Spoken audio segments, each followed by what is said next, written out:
guys! As usual, thank you for tuning in to DIYs with YY. Today I'm going to be showing you how to make a very cute banner for a bridal shower or a baby shower, or just to brighten up a child's room or nursery. And I've been making this banner or variations of this banner for many years for my friends' various bridal showers and baby showers. And I receive a lot of requests to make a tutorial for this banner because it actually looks quite complex, but it's really very simple if you break apart the different components. So that's what I'm going to do for you today. And today I'm going to be making a very special banner for my nephew who is due very, very soon. So we're going to be having my sister-in-laws and my brother-in-law. It's like a joint thing now that's popular. Their shower this week. So that's why I'm going to be making a banner for them to show you guys the basic steps that you can use to make your own banner. And this banner is going to be a Mets themed banner because they're really into the Mets, but you can put your own spin on your banner, use the colors that you like and the materials that you like. So I'm going to close up a little bit on my work area so you can see exactly what I'm doing, and you'll see how easy it is to make this banner even though the results are quite impressive. So let's get started.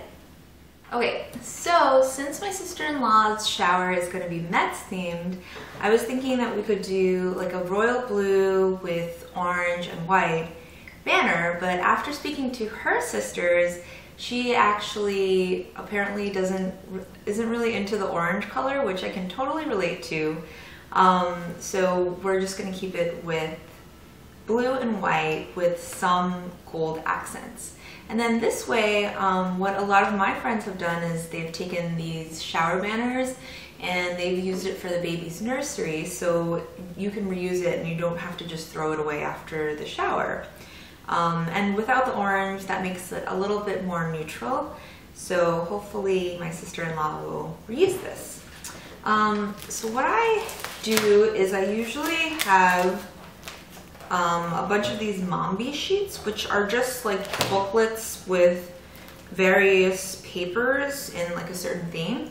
And I have so many of these just from doing so many showers. So usually you can find the colors that you're looking for, but if not, they sell these for I think around $19 at Michael's or whatever your neighborhood craft store is.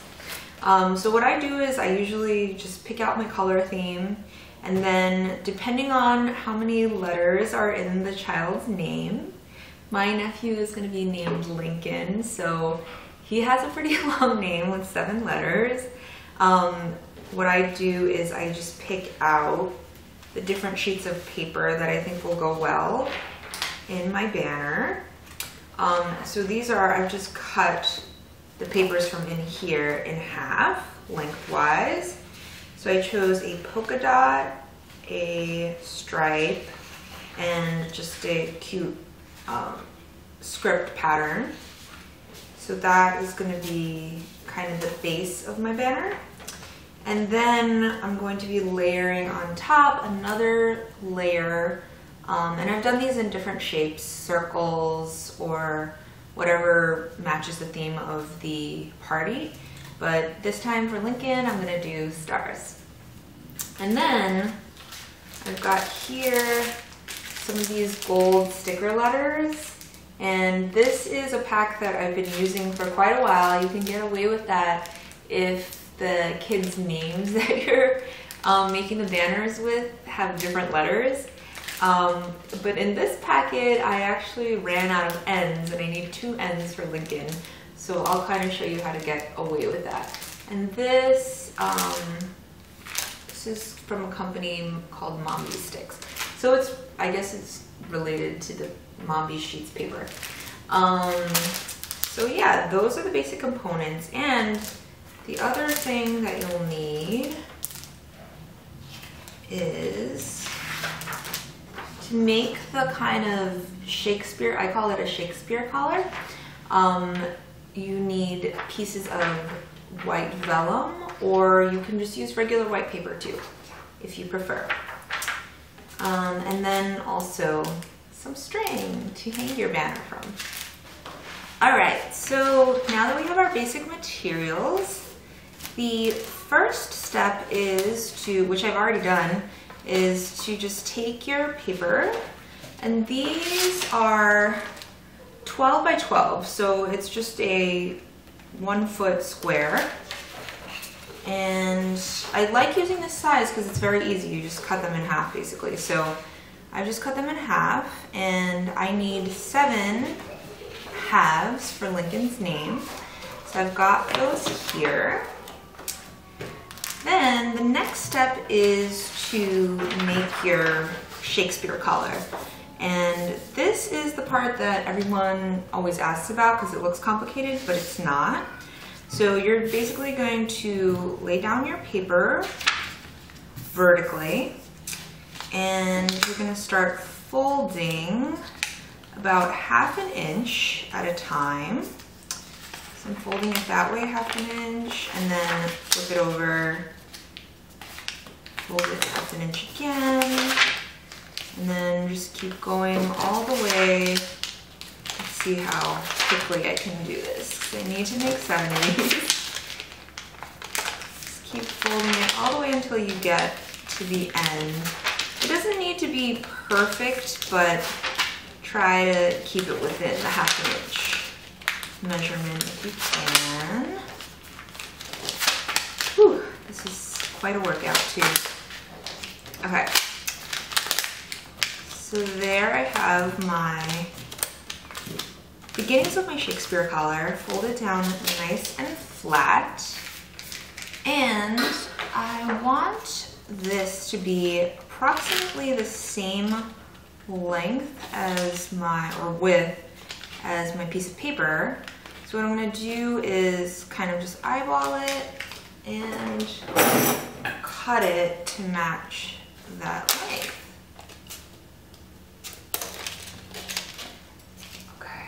And then, this is an optional step, but it makes it look really pretty. I just like to cut a curve on the ends, and that will give it a pretty scalloped edge. But again, this is optional. It still looks really cute without it. All right, so now you've got that. And then what you're going to do is fold this in half, both ways. And then for this part you need a stapler.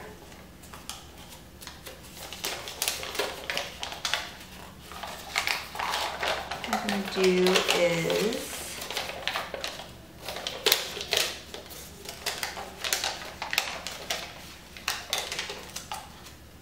find the ends and just staple them together.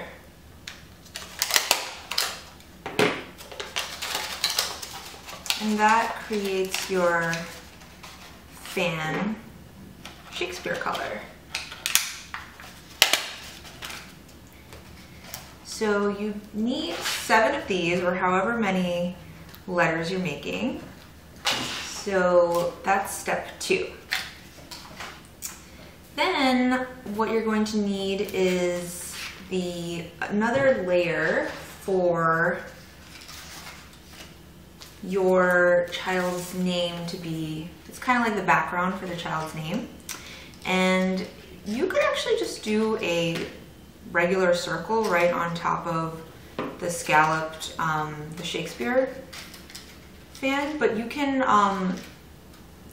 it does have to be a little bit smaller than this, the diameter. And in my case, I'm going to be using a star for Lincoln, but I kind of thought that this wasn't contrasting enough. So what I did is I took some different colored paper and just cut out a smaller star. So that part is totally optional. Whatever design you like, that's what you should do. And I did a couple different papers just to give it some variation. So I'm going to be gluing that together. And then for the final step, I have my sticker letters, which I'm going to be layering on top of here, but I'm going to be using mounting squares to kind of give it a more three-dimensional look. So, ooh, let me get my glue.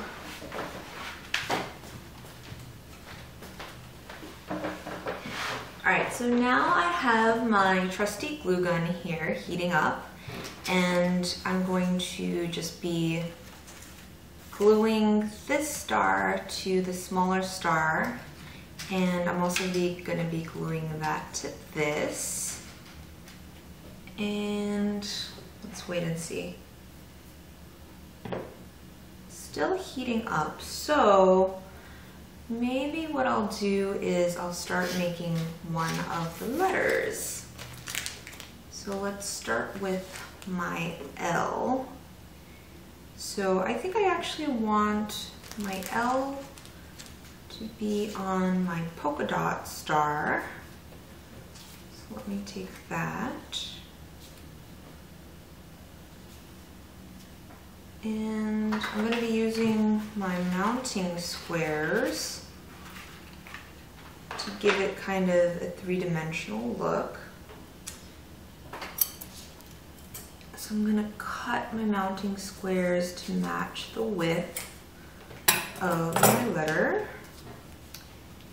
And I'm going to unstick this, place my mounting squares strategically.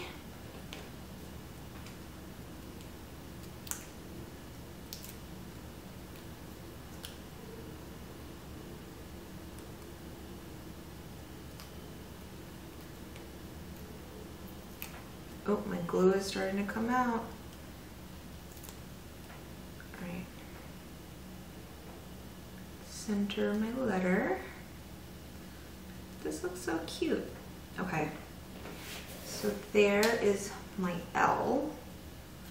But I need to work quickly because my glue is coming out now. So yeah, I'm just gonna place a little dab here in the center of the blue star. And then place my white star right there. Remove any excess glue. And next I'm going to put a dab of glue right in the center of my Shakespeare color, and same thing, I'm just gonna center my star. Yay, this looks so good. I'm really glad that my sister-in-law doesn't like orange because I think the gold looks so much better. So there's my L. And I'm gonna do that for all of my other letters too. And then I'll show you how to attach it to the base. Okay, so now we have most of our letters in Lincoln's name assembled, but as I told you before, I actually ran out of ends in my little packet of gold stickers that I thought was gonna last me forever.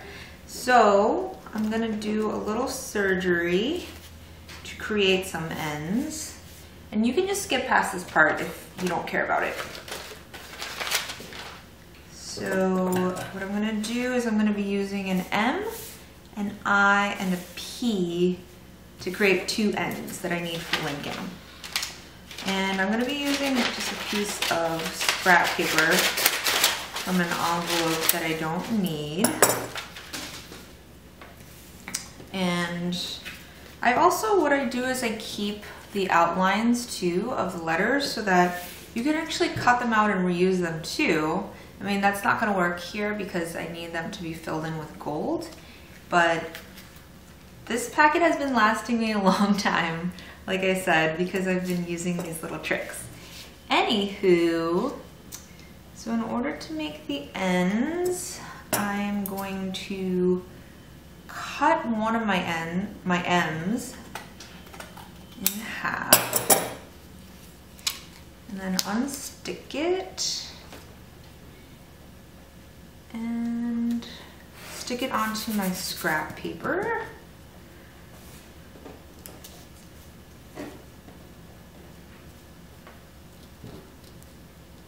And then I'm going to take my eye, just kind of eyeball it, and stick it right next to that part of the end that I cut out. And I think that looks pretty good, right? You kind of can't tell that it's a makeshift end, right? Now that we have all of our letters done, including my ghetto ends, it's time to make our backgrounds. And like I said, I already cut all of my squares in half. And I just want to give them a little bit more visual pop. So I'm going to use some pinking shears to just cut out a V shape at the bottom, but you could also just use regular scissors, or you can also cut pennant shapes by creating a V here. So I'm going to start with this one. And for these, I kind of just eyeball it, honestly. But it's important for them to all be uniform. So let's see.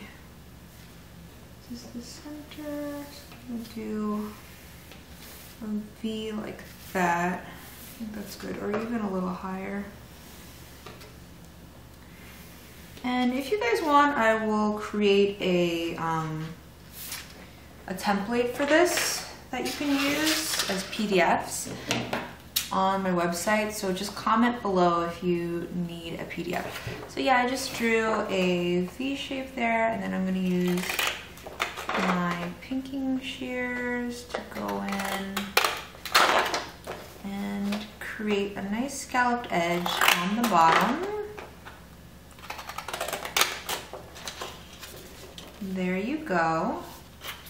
And then I'm going to use this piece as just a template to cut out all the rest of my pieces.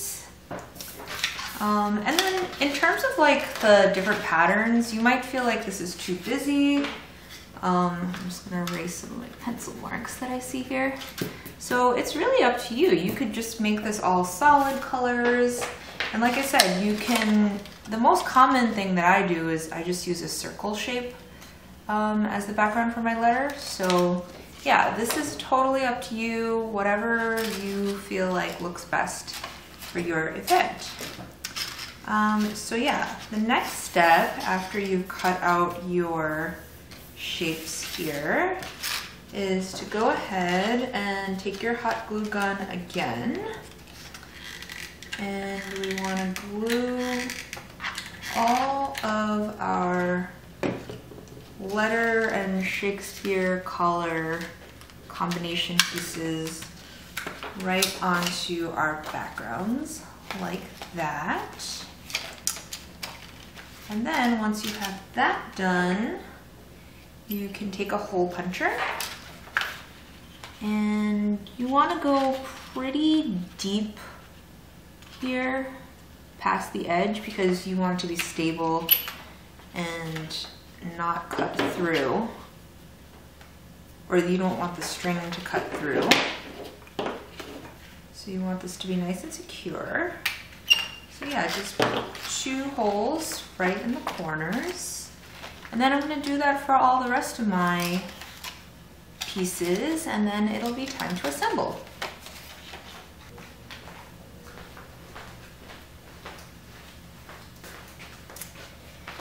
And now for the final step, let's assemble our banner.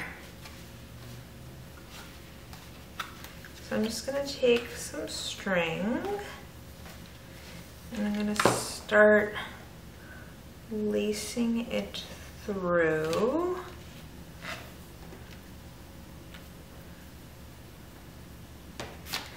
And sometimes I like the string to be showing in front.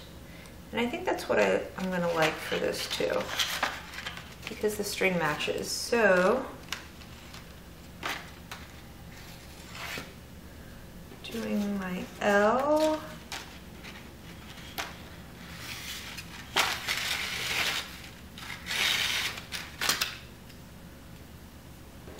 My N.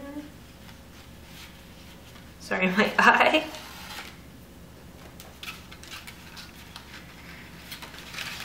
And I think it turned out really well. I love the way this looks. I like it so much better than if it was orange, because I think depending on how their nursery looks, and I know they're definitely not having orange in their nursery, this will coordinate really, really well. Okay, I might have to end up fast forwarding this. So I'm running out of room too. For some reason the C had like a piece of seaweed on it. Don't ask me why. C.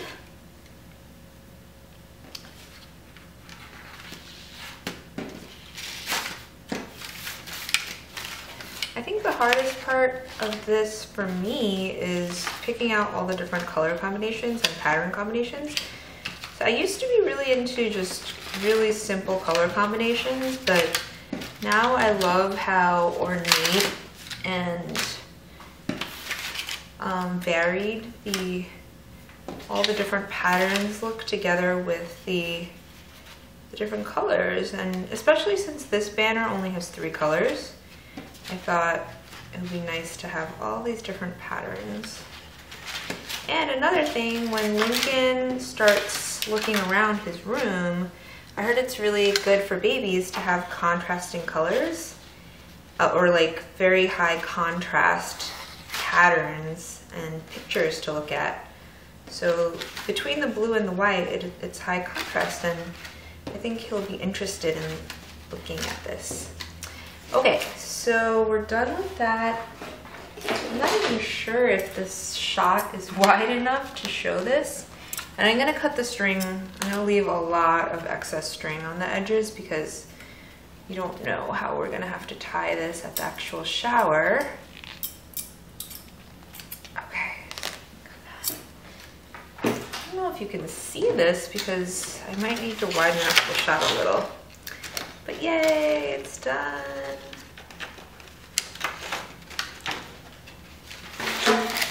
Ta-da!